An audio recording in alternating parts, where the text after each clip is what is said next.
नमस्कार दोस्तों। आज है 21 अगस्त और स्वागत है आपका आपके अपने चैनल रॉयल एमपी में।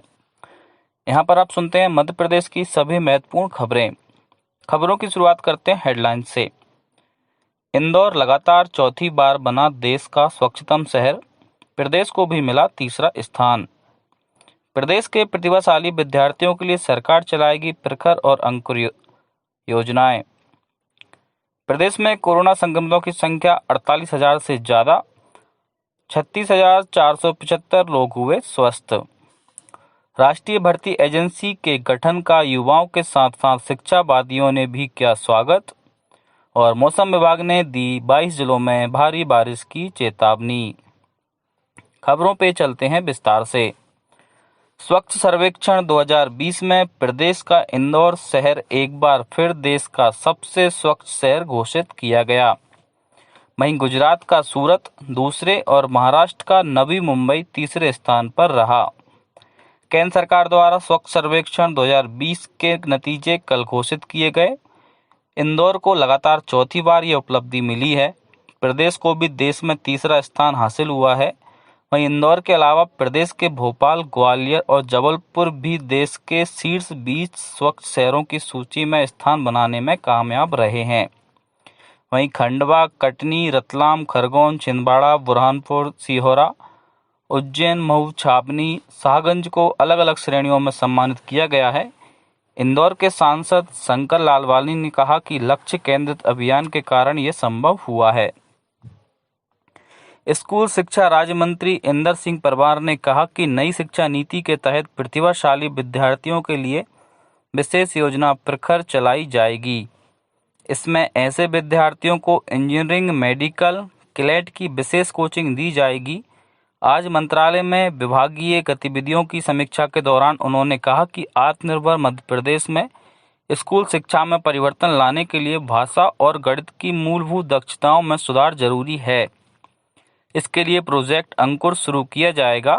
वहीं स्कूल शिक्षा को गुणवत्ता युक्त बनाने के लिए शिक्षकों के प्रशिक्षण और व्यवसाय प्रशिक्षण पर विशेष ध्यान दिया गया है। इसके लिए शिक्षक प्रशिक्षण संस्थानों को सुदृढ़ करने के साथ ही उन्हें उत्कृष्ट संस्थानों के रूप में विकसित किया जाएगा। प्रदेश में कोरोना संक्रमितों की संख्या 48,000 से ज़्यादा हो गई। वहीं इनमें से 36,475 लोग स्वस्थ हो चुके हैं।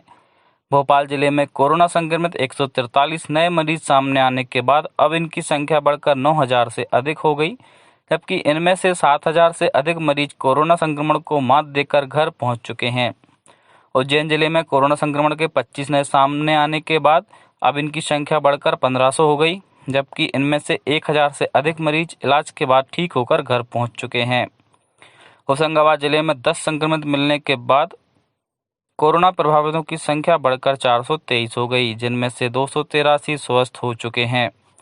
कटनी में कल 2 पॉजिटिव मिलने के बाद जिले में कुल संक्रमितों की संख्या अब 358 है। छतरपुर जिले में 19 मरीज मिलने से टीकमगढ़ में 3 और नए कोरोना मरीज मिले, जिससे कि संख्या बढ़कर 361 हो गई।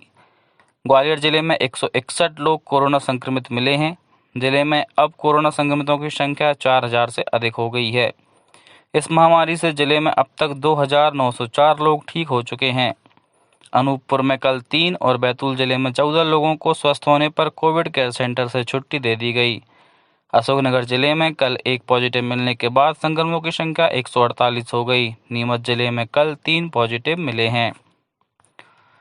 पूर्व प्रधानमंत्री राजीव गांधी की 76वीं जयंती पर कल इसे हर्ष सद्भावना दिवस के रूप में मनाया गया।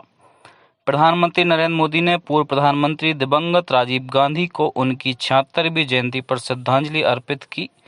इस अवसर पर राज्य में सभी शासकीय कार्यालयों में अधिकारियों कर्मचारियों को सद्भावना की प्रतिज्ञा दिलाई गई। पूर्व मुख्यमंत्री कमलनाथ ने भोपाल स्थित कांग्रेस मुख्यालय में स्वर्गीय राजीव गांधी के चित्र पर माल्यार्पण कर पुष्पांजलि अर्पित की।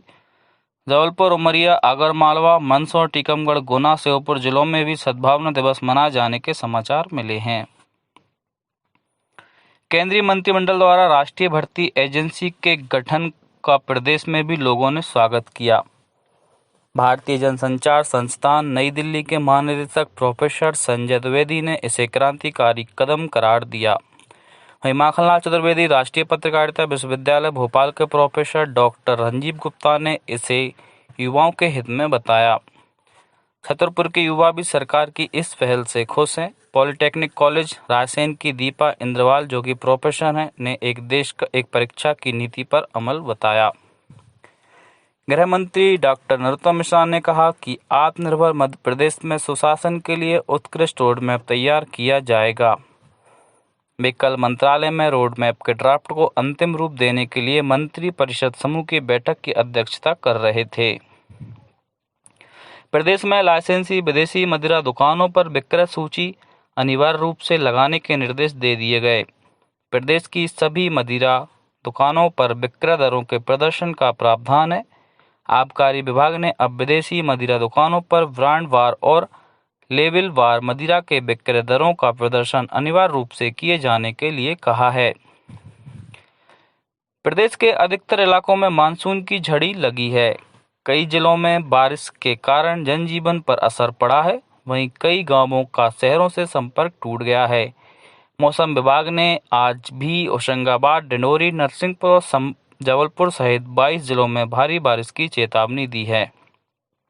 सबसे अधिक 12 सेंटीमीटर बारिश सीहोर जिले की रेहटी में दर्ज की गई। शिवपुरी जिले में सिंध नदी उफान पर आने के कारण अशोकनगर से शिवपुरी का संपर्क टूट गया। जबलपुर जिले में बरगी बांध के गेट खुलने से नर्मदा के सभी घाट डूब गए हैं। अंत में कुछ समाचार संक्षिप्त में। स्वास्थ्य मंत्री डॉक्टर प्रभुराम चौधरी ने रायसेन जिले में 11 करोड़ 70 लाख रुपए की लागत से बनने वाले 4 पुलों के निर्माण का भूमि पूजन किया। छिंदवाड़ा में हरतालिका तीज के अवसर पर कल बाजारों में भीड़ उमड़ी रही। श्रद्धालु कल के व्रत के लिए पूजन सामग्री खरीदते दिखे। आयकर विभाग द्वारा कल भोपाल में रियल एस्टेट कारोबार से जुड़े एक समूह के विभिन्न प्रतिष्ठानों पर छापे मारे गए। आगरमालवा जिले में मच्छर जनित बीमारियों से बचाव को लेकर लोगों को जागरूक किया गया। अंत में मुख्य समाचार एक बार फिर। इंदौर लगातार चौथी बार बना देश का स्वच्छतम शहर, प्रदेश को भी मिला तीसरा स्थान। प्रदेश के प्रतिभाशाली विद्यार्थियों के लिए सरकार चलाएगी प्रखर और अंकुर योजनाएं। कोरोना संक्रमितों की संख्या 48,000 के पार, 36,000 से ज्यादा हुए स्वस्थ। राष्ट्रीय भर्ती एजेंसी के गठन का युवाओं के साथ साथ शिक्षाविदों ने भी किया स्वागत।